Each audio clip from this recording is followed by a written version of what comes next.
Olá, essa aula é sobre IoT. A gente vai falar dessa palavra da moda, né? Internet das coisas ou Internet of Things. E aí a gente vai ter então uma apresentação desde a motivação até os elementos que compõem a IoT, como que é que as camadas, né, que são compostas dentro dessa internet das coisas, né? O que são essas coisas, os dispositivos, como que eles podem se comunicar e outros conceitos gerais voltados para essa área. E aí vai abrir caminho para, acredito que no final da aula vocês vão conseguir ter uma visão de como que isso pode ser utilizado, né? Já está sendo utilizado no mundo real e como vocês podem utilizar e propor novas soluções.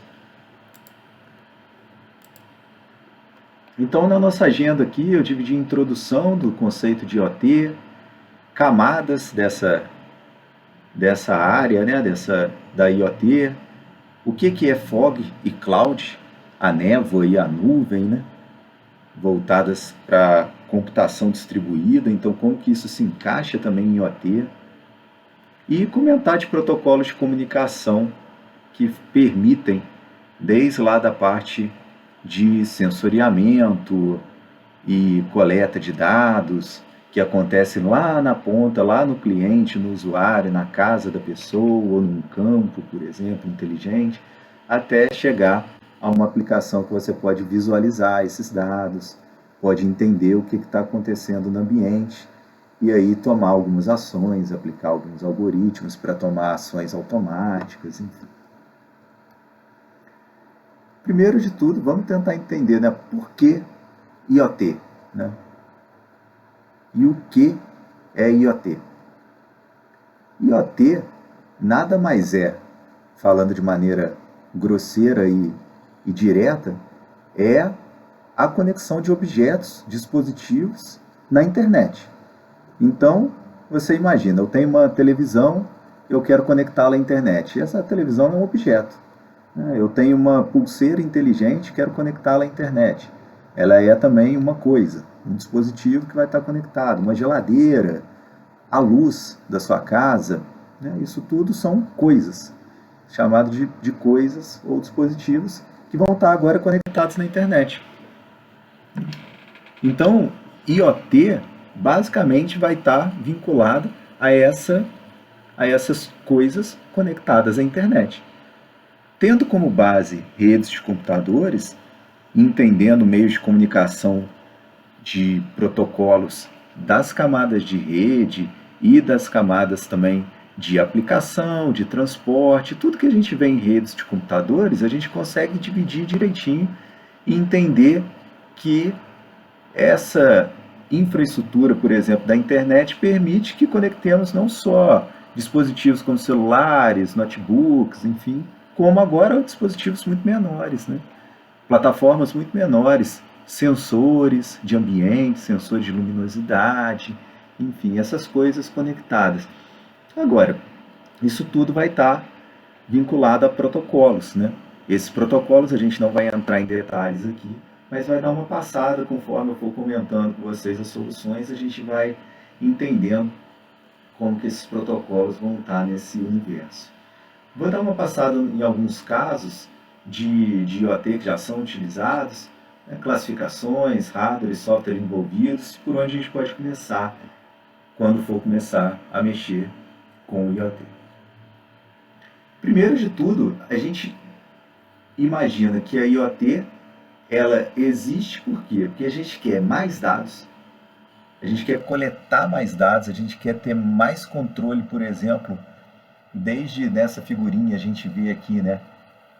Uma planta, a gente quer saber como que está o solo dessa planta, como que ela está, a qualidade dessa planta. A gente tem uma bicicleta, a gente quer saber a localização da bicicleta, se ela está disponível ou não. Um carro, aonde ele está, se tem estacionamento para ele, se não tem, se vai ter vaga, se não vai ter vaga, onde eu vou, quantos quilômetros ele fez por litro. A gente quer entender mais das coisas, a gente precisa de coletar mais dados para isso. Então, primeira motivação é essa, nós queremos mais dados. Nós queremos também mais controle, então a partir dos dados a gente quer definir controle sobre as coisas, ou seja, se eu fizer essa rota com esse carro, eu vou consumir menos combustível.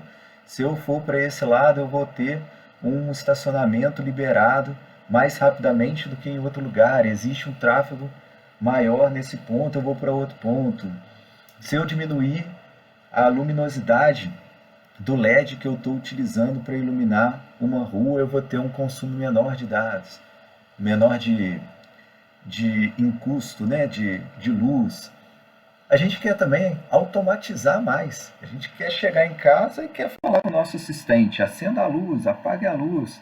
Ou então não quer nem falar, né? A gente quer entrar e partir da ideia da comunicação ubíqua e pervasiva, onde você quer simplesmente chegar e quer saber que o ambiente entenda que se você chegou, vou colocar o ar-condicionado na temperatura que você gosta, vou ligar a televisão no canal que você gosta, vou avisar para você como que está o conteúdo dentro da sua geladeira, qual o consumo de energia que aconteceu, vou te dar insights também, quanto tempo você deve ficar dentro do seu banho, para o consumo de água que está sendo coletado ali também. Né? Eu quero então automatizar mais, quero fazer tudo mais rápido. Né? É o mal do século, onde a gente quer fazer muita coisa e muito rápido, mas também a gente pode se beneficiar onde, quando a gente tem o controle de muitos dados e muita análise em cima desses dados, as coisas todas conectadas, a gente consegue ter uma visão maior. Né? Permite a gente fazer tudo mais rápido, permite automatizar as coisas de maneira muito mais eficiente. Aqui então tem, não é uma arquitetura, mas só para vocês entenderem os componentes da IoT.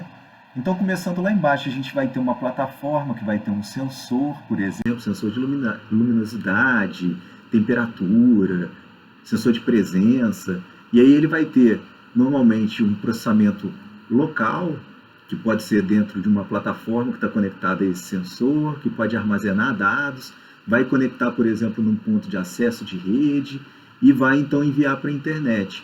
Enviando na internet, a gente vai ter a nuvem processando, a nuvem armazenando, e aqui pode ter aplicações então no nível da nuvem, né? E podem devolver insights para essa pessoa ou devolver ações para esse sensor aqui na ponta.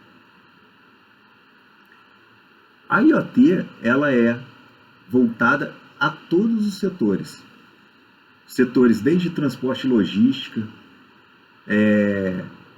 medição inteligente e parte de energia inteligente, né? Smart grid, smart cities, voltadas para consumo energético, né? Desde eu ter um painel solar na minha casa e conseguir mensurar quanto que eu estou gastando e o que sobrar eu devolver para a rede de energia. As cidades inteligentes com vários recursos como sensores de estacionamento, prédios inteligentes com sensor de fumaça, automatização de casas, né? O usuário em si, onde pode estar vestindo, né, uma pulseira inteligente, por exemplo, para saber onde a pessoa está, qual que é a qualidade do sono dela, do estresse que ela está vivendo. A área de indústria, ambiente, clima, agricultura, todas essas áreas vão estar envolvidas na IoT. Aqui eu coloco 4 eixos que foram determinados pelo BNDES, onde a gente consegue ver aqui a parte de cidades, saúde, área rural e indústria. Isso é para vocês entenderem que no Brasil mesmo a gente já tem agora um incentivo grande, que foi a junção de empresas com o governo, onde tem incentivos para desenvolvimento de soluções em IoT. Para cidades, por exemplo, para facilitar a mobilidade urbana, segurança pública, saber se o ambiente é seguro ou não, onde está tendo mais incidência, por exemplo, pode estar tendo mais incidência de acidente ou é mais perigoso, né, em relação à segurança. Na área de saúde, para monitoramento de doenças crônicas ou doença do coração, a pessoa então é monitorada, né, a área rural aí para uso eficiente, desde o maquinário até os recursos naturais e insumos, a área da indústria, né, a indústria, a gente tem também a parte, para cada um dessas aí, a gente vai ter um nome um pouquinho diferente de IoT. Por exemplo, para a indústria, a gente fala IoT da indústria. E aí seria o IIoT, o Industry Internet of Things.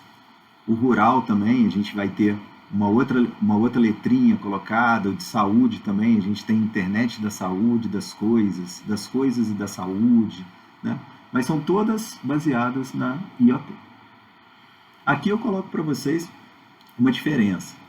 Quando a gente fala IoT, quando a gente fala machine to machine, máquina a máquina, dispositivo a dispositivo se comunicando, e internet de tudo.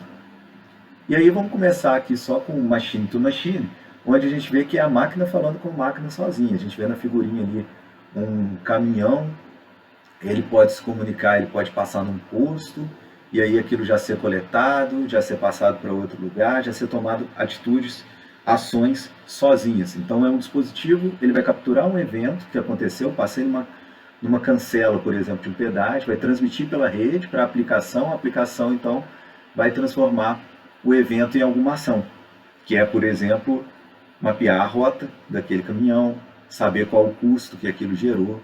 Então é a comunicação sozinha, máquina a máquina, não tem interação humana. Na internet das coisas, é basicamente o que a gente viu ali atrás, uma rede que vai permitir, a rede, no nosso caso aí, vai ter uma rede local e vai ter a internet em si, conectada, que vai permitir identificar dispositivos sem interação humana. Isso vai estar geralmente baseado no endereço IP, né? O endereço que vai identificar cada coisa dessas. Por isso o IPv6 aí, ele permite que a gente utilize, conecte várias coisas, né? Uma vez que IPv4, na versão 4, já estava saturado para identificar objetos, né?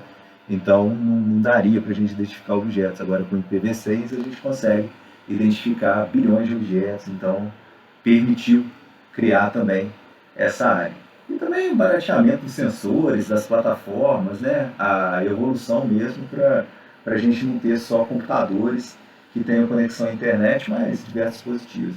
Agora a internet de tudo, Internet of Everything, esse IoE, ele é a união de todas essas coisas, as coisas, os processos, da análise de dados, para tornar o ambiente e os dispositivos inteligentes passíveis das ações concretas. Ele seria aquele plano todo ali, desde a coleta, passando por tudo, o armazenamento, a análise por uma pessoa, análise por um algoritmo inteligente, que devolve uma ação, por exemplo. Então, a internet de tudo seria isso, a junção de tudo. Mostrando alguns casos aqui para vocês, Barcelona é uma cidade que é considerada cidade inteligente, né? Ela utiliza desde estacionamento inteligente, com esses dispositivos que vocês estão vendo na rua aí, que mostram no asfalto se tem um carro estacionado em cima ou não, então ele diz se está ocupado ou não aquela vaga. E com câmeras nos postes, vocês conseguem pegar a placa e você não precisa sair do seu carro para pagar o parquímetro, simplesmente você vai cair na sua conta direto, porque você está ocupando uma vaga, a placa do seu carro já foi lida e automaticamente isso já é cobrado. Isso gerou um aumento na época de em torno de 500 milhões de dólares ao ano por conta da automatização, né, e a inteligência associada. Também utilizam em alguns pontos luzes inteligentes, então se uma rua não tem ninguém passando, não tem por que a luz ficar acesa, né? Então a luz ela é reduzida, ou então mesmo apagada. A partir do momento que uma pessoa começa a passar, você precisa iluminar aquele ambiente, e aí sim você vai então com sensores de presença e sensores de luminosidade, necessidade de acender aquela luz. E isso gerou também uma arrecadação de em torno de 37 milhões de dólares ao ano. Utilizam também para jardins de forma inteligente. Aí é questão de, eu preciso realmente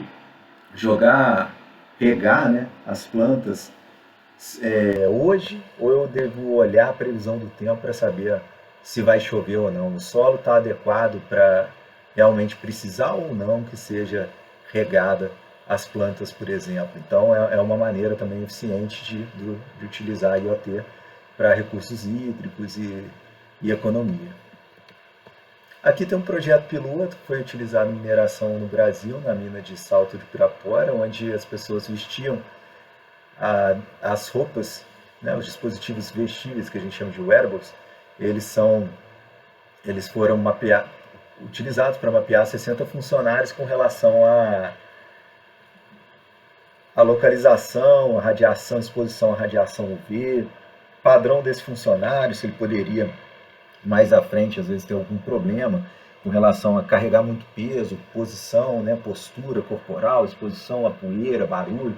E aí é um caso interessante que você vê que assim são pessoas utilizando esses sensores inteligentes, então participando da IoT para fazer uma análise e identificar e ajudar de maneira inteligente naquele ambiente. Tem outros dispositivos também, como a campainha inteligente que chamava, né, a Ring, que da Amazon. A Amazon adquiriu em torno de $1 bilhão.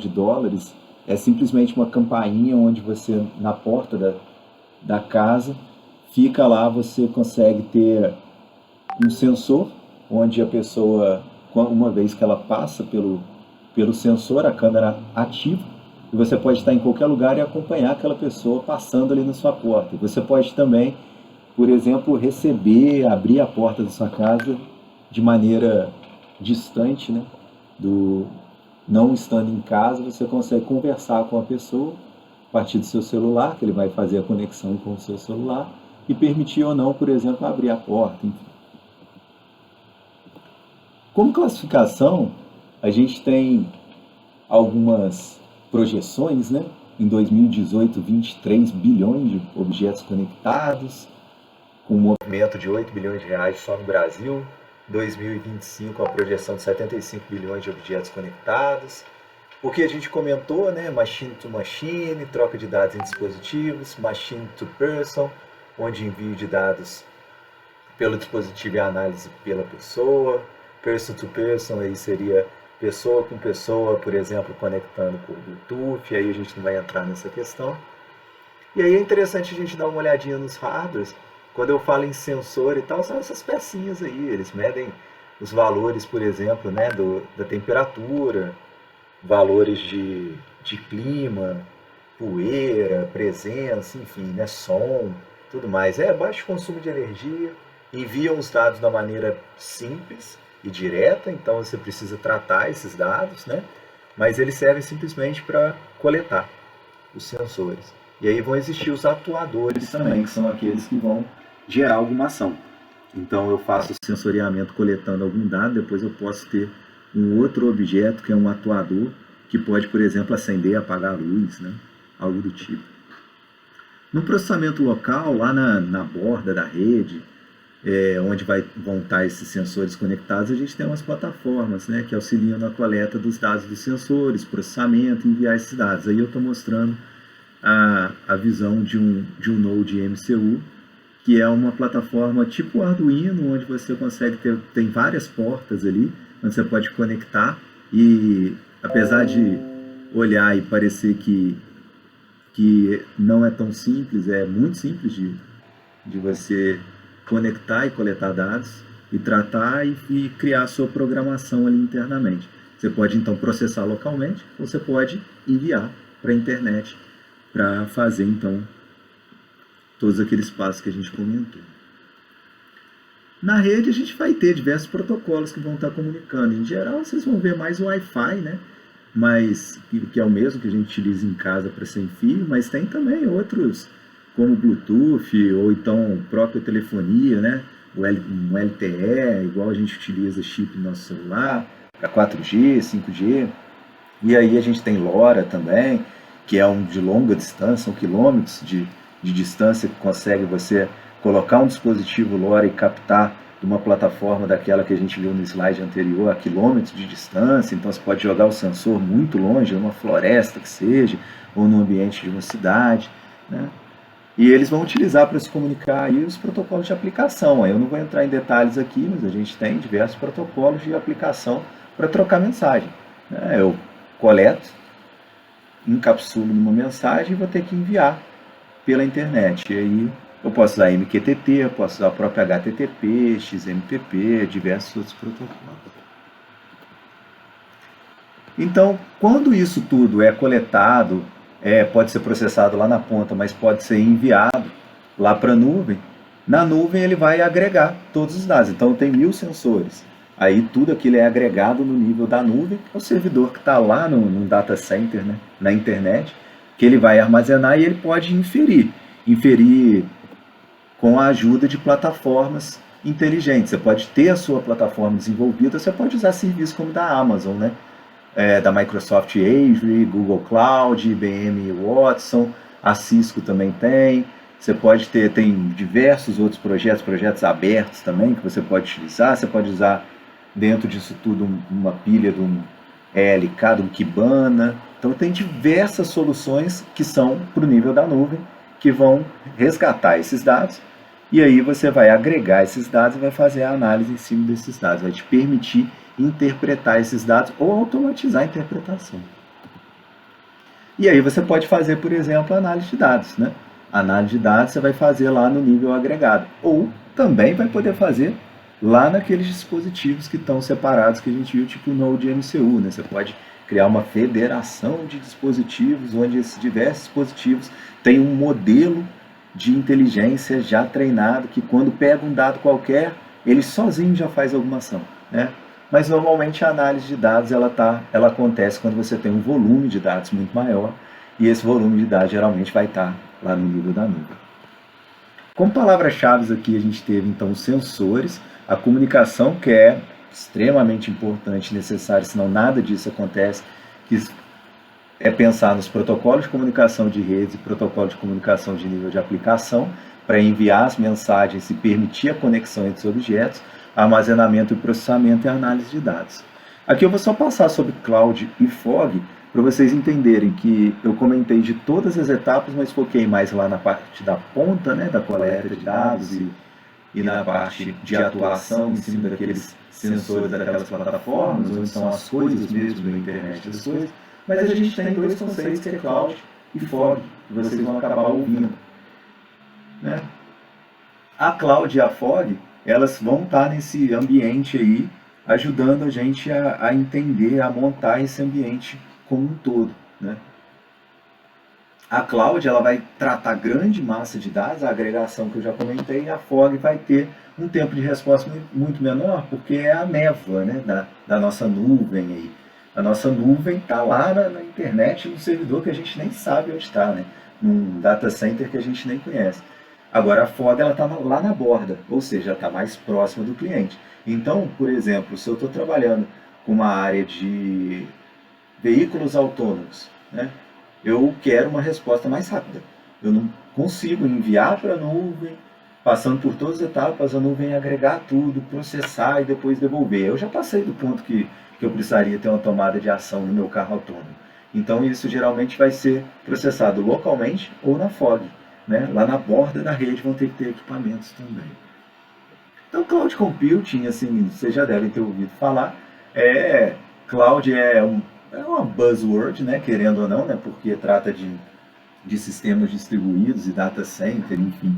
A maneira de você utilizar equipamentos de rede com servidores de alto processamento distribuídos geograficamente, né? A introdução ela é bem antiga desse conceito aí, é de 2006, pelo pessoal da Amazon, no Elastic Cloud Compute, que é o EC2, mas foi formalizado pelo NIST, que é o Instituto dos Estados Unidos de Padrões de Tecnologia, em 2011. Né? E acabou guiando assim, para dizer o que é Cloud Computing. Né?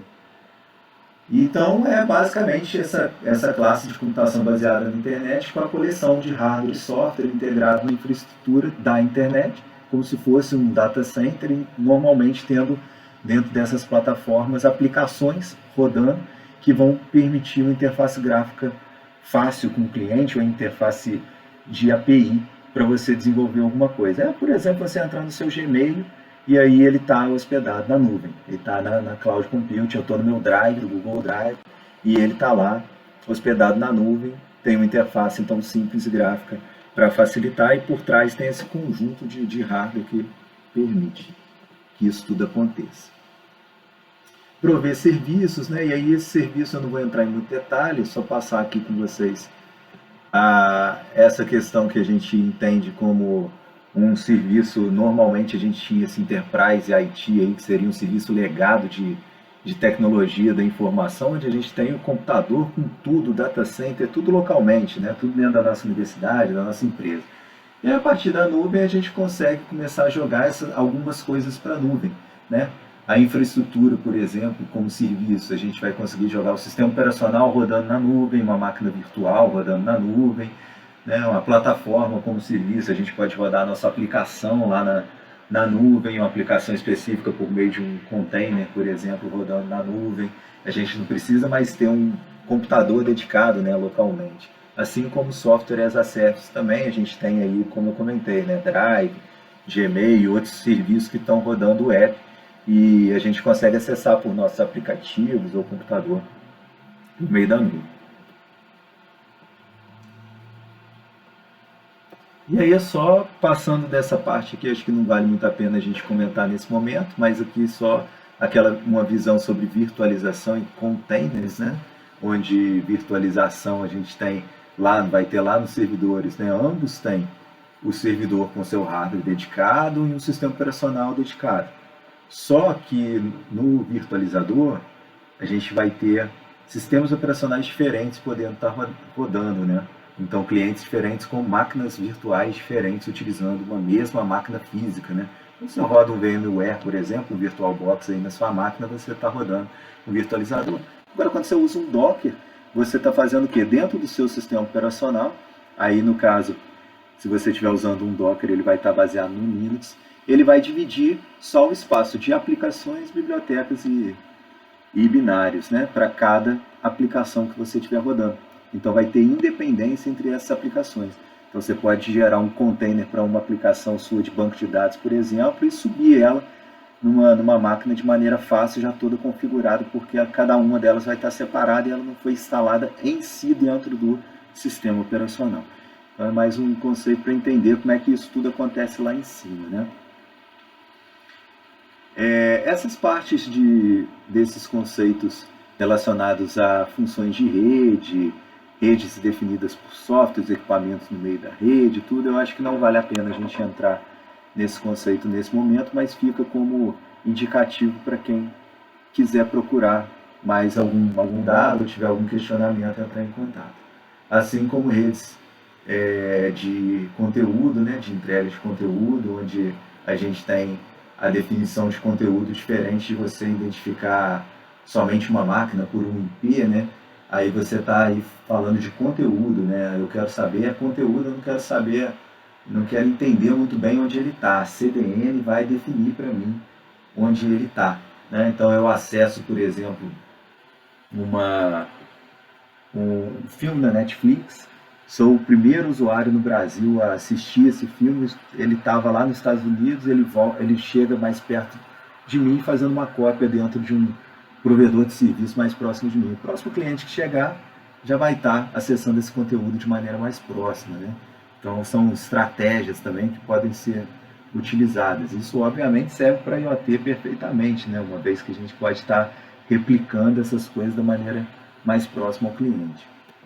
E a foto, como eu comentei, é a borda lá da rede, né? Foi um termo que foi criado pela Cisco, mas existe um consórcio aberto, o OpenFog, e o NIST ele normatizou também, ele definiu esse termo em março de 2018. A ideia então é estender a nuvem, a cloud, para edge, que seria a borda da rede. E aí foi o que a gente chamou de Fog Computing. Na Fog Computing, então, ele vai tratar problemas de enviar tudo para a nuvem. Ou seja, se eu tiver necessidade de uma latência baixa, eu vou querer usar a Fog, eu não vou poder mandar para a cloud, porque aí a gente está vendo um comparativo entre nuvem e névoa, né? Entre cloud e Fog, onde a gente vê que latência na cloud é alta, na Fog é baixa. O jitter, a variação do atraso é alta para a cloud, muito baixa para a Fog, porque o equipamento está muito próximo. É quase como se você estivesse falando com o seu ponto de acesso na sua casa, de rede sem fio, ele devolvendo para você, né? É muito mais rápido do que quando você envia para um servidor fora, que está às vezes até em outro país, e devolver para você. Né? A localização dos nós, dos servidores, a cloud fica na internet, a FOG fica na borda, vão ser equipamentos de rede mesmo, switches, ponto de acesso, roteadores que estão mais próximos de você. Então, a distância vai ser de um salto para FOG, múltiplos saltos para cloud, né? O ataque dos dados em trânsito, obviamente, aumenta muito mais conforme o caminho é maior para cloud, para nuvem, é muito menor a probabilidade se você tiver um salto só quem estiver ali próximo. Né? E ciência de localização a gente tem naturalmente com a FOG, porque eu sei que o equipamento está próximo do cliente, né? Agora na nuvem não, a gente não sabe isso, a não ser que seja informado por algum parâmetro.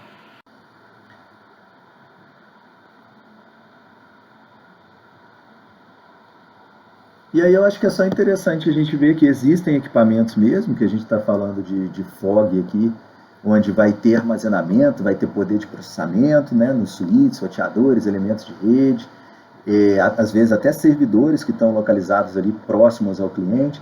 Esses casos realmente existem, eles tendem a crescer cada vez mais, e aí tem um caso que é o da Cisco, né, onde ele tem o elemento FOG Directory e um sistema operacional, como se fosse, que é o Cisco IOX. Aí aqui tem mostrando só para vocês esse diretor aí da FOG, que gerencia as coisas. Você pode ter aplicações ali que vão tomar decisões, rodar suas próprias aplicações, por exemplo, com aprendizado de máquina aí, que vai tomar decisões com o que o seu dispositivo está enviando a partir de, basicamente, são Linux, né? Então, rodando aqui aplicações também que vão estar coletando, por exemplo, dados de sensores e processando ali pertinho e já devolvendo alguma coisa. Então, dependendo da atitude que eu preciso tomar, como eu comentei, em veículos autônomos, né? Eu tendo um dispositivo desse dentro de uma torre, eu tenho uma torre de telefonia, e aí meu carro está conectado nessas torres conforme a estrada, o caminho que eu estou percorrendo. E aí, rapidamente, eu mando algum dado para ele toma alguma decisão e devolve para mim, para o meu veículo, no caso, né, para ele tomar alguma ação, né, uma rota diferente ou algo do tipo. Então, esses equipamentos realmente existem e tendem a aumentar. Aqui só, então, passando por camadas de IoT para a gente finalizar. É basicamente a gente entender que, como a gente tem aquela noção das camadas TCP/IP, camadas de rede voltadas para redes de computadores, né? Aqui a gente abstrai um pouco mais, a gente vai falar pensar em camada de dispositivo, onde a gente tem os recursos de dispositivo, os recursos de rede, a camada de rede, com os recursos de rede e transporte, né? Aplicações, protocolos associados, né? As camadas de aplicação e serviço. Essa é um modelo de referência que é até um pouco mais completo, mostrando cada uma dessas camadas. Mas isso tudo vai facilitar a gente dentro do ambiente de IoT e o ambiente de transparência na comunicação para a internet ubíqua, móvel, pervasiva, né? Que a gente está entendendo, nós estamos entendendo os conceitos. Por fim, aqui, uma outra estrutura de camadas, aqui são só uns protocolos que influenciaram. Aqui, protocolos bem de rede, né, onde a gente tem aqui camada física com, como é que eu vou conectar, né? Vou conectar por uma rede celular, por uma rede de baixo alcance, por uma rede de maior alcance, mas qual que é a camada de rede aqui, qual que é o protocolo? O protocolo é IPv6 ou 6LoWPAN, né? Faz a transformação em IPv6 por identificador dentro desse padrão aqui. Protocolo de roteamento, como é que eu vou encaminhar entre as coisas, né? Uma mensagem, como é que vai sair coletou por um sensor, chegou em uma plataforma, mas espera aí, eu não tenho acesso à internet, como é que eu vou enviar?